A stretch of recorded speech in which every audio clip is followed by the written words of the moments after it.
Phone tapping case ఇన్వెస్టిగేషన్లో భాగంగా మరి నన్ను సిట్ అధికారులు విచారణ కోసం పిలిపించడం జరిగింది. నాకు తెలిసిన విషయాలను కూడా వాళ్ళందరికీ కూడా నేను చెప్పడం జరిగింది. అయితే నేను వాళ్ళకి చాలా క్లియర్గా చెప్పడం జరిగింది. మరి కాంగ్రెస్ పార్టీ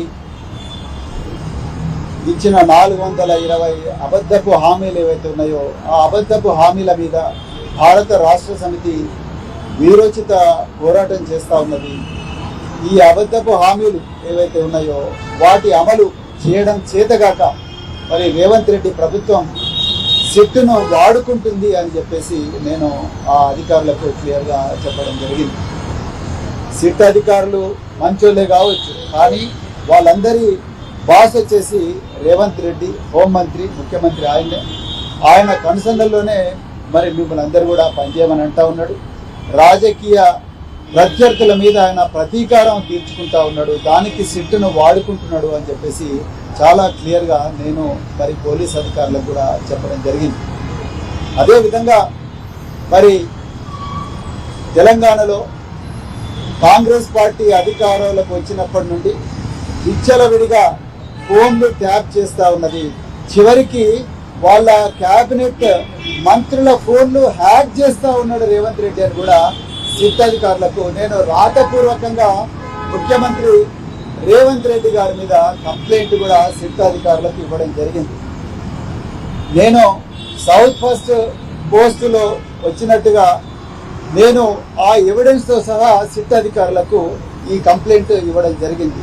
రేవంత్ రెడ్డి గారు ఫోన్లు ట్యాపే కాదు, మరి డార్క్ వెబ్లో అత్యంత ఆధునిక అత్యంత ఖరీదైన సాఫ్ట్వేర్ టూల్స్ వాడుతూ తన ఓన్ మంత్రుల మొబైల్ ఫోన్లను హ్యాక్ చేస్తూ ఉన్నారు.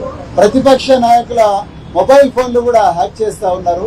మిగతా బిజినెస్ మెన్ల మొబైల్ ఫోన్లు కూడా హ్యాక్ చేస్తూ ఉన్నారు అనేది పూర్తిగా సౌత్ ఫస్ట్ పత్రిక రాసింది.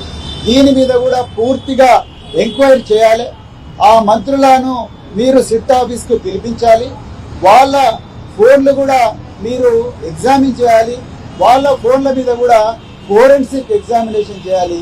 వాళ్ళ ఫోన్లలోకి ఏ విధంగా మరి సాఫ్ట్వేర్ మాల్వేర్ పంపించిన అనే విషయాల మీద కూడా పూర్తిగా ఎగ్జామిన్ చేయాలని చెప్పేసి కూడా నేను సిట్ అధికారులను కోరడం జరిగింది. అదేవిధంగా మరి భారత రాష్ట్ర సమితి మళ్ళొక్కసారి మేము చెప్తున్నాం, భారత రాష్ట్ర సమితికి ఎప్పుడు కూడా ఈ ఫోన్ ట్యాపింగ్ తోని సంబంధం లేదు. కేసీఆర్ గారు ప్రజలను నమ్ముకొనే మరి ప్రజల గొంతుకై తెలంగాణ తీసుకొచ్చిండ్రు. ఆ 10 సంవత్సరాలు తెలంగాణ ప్రజల ప్రయోజనాలు దృష్టిలో పెట్టుకునే పరిపాలన చేసినట్టు తప్ప పోలీసుల మీద ఆధారపడి ఎక్కడ కూడా మరి పరిపాలన చేయలేదన్న విషయం స్పష్టంగా నేను సిట్ అధికారులకు చెప్పిన. ఒకవేళ ఎవరైనా అధికారులు తప్పు చేసి ఉంటే వాళ్ళ మీద యాక్షన్ తీసుకోండి అని నేను కూడా కోరిన. కానీ దీన్ని రాజకీయాలకు ముడిపెట్టకండి. రేవంత్ రెడ్డి ఆడుతున్న రాజకీయ చదరంగంలో సిట్ అనేది ఒక పావుగా మారకూడదని చెప్పేసి కూడా నేను క్లియర్గా రిక్వెస్ట్ చేసిన. అదేవిధంగా మళ్ళొకసారి చెప్తున్నా, రేవంత్ రెడ్డి విచ్చలవిడిగా డార్క్ వెబ్లో అత్యంత అధునాతనమైన టూల్స్ కొన్ని తీసుకొని వాటిని వాడి తన ఓన్ మంత్రుల ఫోన్లు ట్యాప్ చేస్తూ ఉన్నారు. దాని మీద పూర్తి స్థాయిలో ఎంక్వైరీ జరగాలని కూడా ఈరోజు నేను సిట్ అధికారులను కోరడం జరిగింది. మరి వెంటనే ఈ కంప్లైంట్ ఒకటి కమిషనర్ ఆఫ్ పోలీస్ కూడా మేము తప్పకుండా ఇస్తాం. దీని మీద పూర్తి స్థాయి విచారణ జరిగేదాకా కూడా మేము ప్రభుత్వం మీద పోరాడుతూనే ఉంటామని చెప్తూ మరొకసారి సహకరించిన మీడియా మిత్రులందరూ కూడా హృదయపూర్వక ధన్యవాదాలు చెప్తూ జై తెలంగాణ, జై కేసీఆర్.